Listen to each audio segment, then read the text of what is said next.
Ohio State and Indiana in the Big Ten title game is going to be so cool. I can't wait for it. You can't wait for it. 1 versus 2. Someone's walking out of there with a Big Ten championship trophy in their hands. Going to be sensational.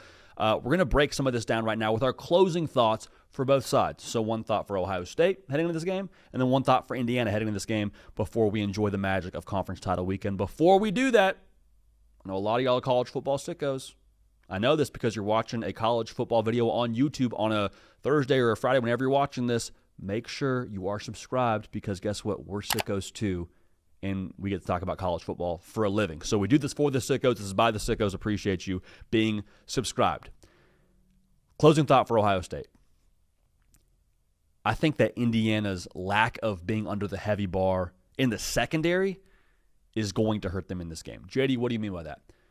Whenever you're testing for your max out weight in a college strength program, typically what you do is you will put a heavier, let's call it squat for example, you put a heavier amount of weight on your back than what you're actually going to end up lifting for that 1 rep max to get your body used to having extra resistance up against it.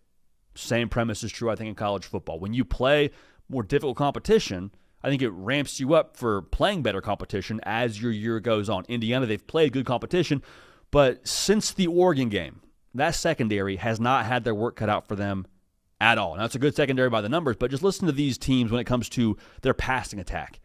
Played Penn State, number 70 in yards per pass in college football. Maryland, 120th in college football in yards per pass. Michigan State, a whopping 82nd in college football in yards per pass. UCLA, 122. Purdue 106. Wisconsin, 107. Here's the deal, man. Ohio State's number 11 in college football in yards per pass. Translation, it's not going to be some small feat to roll out there after lining up against a Purdue who's 106th in college football, against a team who goes 9 yards per pass and is darn near top 10 in college football with Jeremiah Smith and Carnell Tate on the other side. I think that's going to be a very rude awakening. Not saying Indiana doesn't have the personnel to line up and be competitive, but there's no team in college football that I like matching up with those wide receivers. Okay, so unless Indiana's able to get pressure and make Julian Sayin uncomfortable, maybe that happens. Maybe you get to stop the run a little bit and make them one-dimensional. If it's about the matchup on the perimeter, I don't think Indiana is about that life, and they haven't had any runway to be about that life since the Oregon game, quite frankly. So my closing thought, I just don't think that Indiana is able to line up with Jeremiah Smith and Carnell Tate, and I don't think they're primed for it either. All right, now in Indiana, there is a world that exists here where Indiana runs the football enough in an effective enough way to win this game. Now, I want to give this disclaimer. I am not flipping my pick. I am not changing my mind.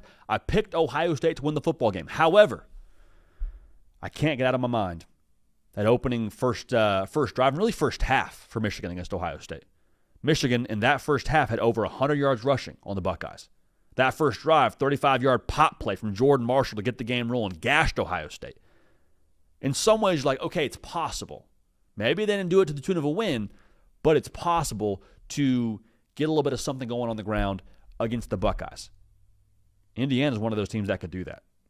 I mean, if 60% of the time running the football is Indiana, 5.5 yards a carry, over 220 yards a game on the ground. Roman Hemi's a freaking stud downhill. Like, they got some pieces now, does Indiana, to make this really uncomfortable running the football for the Buckeyes if they get something going. In addition to that, I told you Michigan, they got something going on the ground. Indiana can give you a lot more to think about through the air than a Michigan can. Reason why that's important, you have to play Indiana as an offense a lot more honest than you do Michigan. No disrespect to Bryce Underwood and where that offense is right now.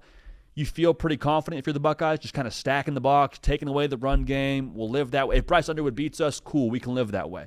I don't think you're saying that same thing about Fernando Mendoza and Elijah Surratt and Omar Cooper. Those dudes, if you dare them to beat you, I think they will give you a pretty good scare and potentially be able to beat you. So for Ohio State, you got to have an honest look defensively is my assessment of this.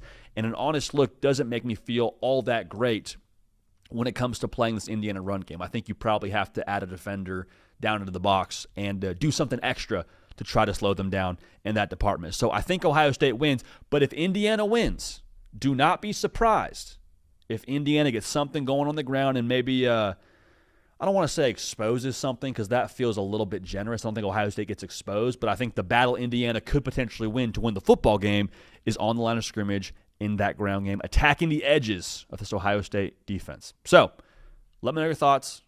Those are our closing thoughts on the Big Ten title game. I can't wait for it. It's going to be awesome. I mean, this time of year is always sensational. The weather gets a little more crisp. Start playing for some hardware. Looking at the college football playoff and the matchups we could get, this part of the year is magical. College football still is the greatest sport on the face of planet Earth, and we appreciate you all allowing us to talk about it for a living. But again, let us know your thoughts about the Big Ten title game in the comment section. For Cato on the ones and twos, for myself, JD Piquel, we're going to keep this party rolling, and we will see y'all next time.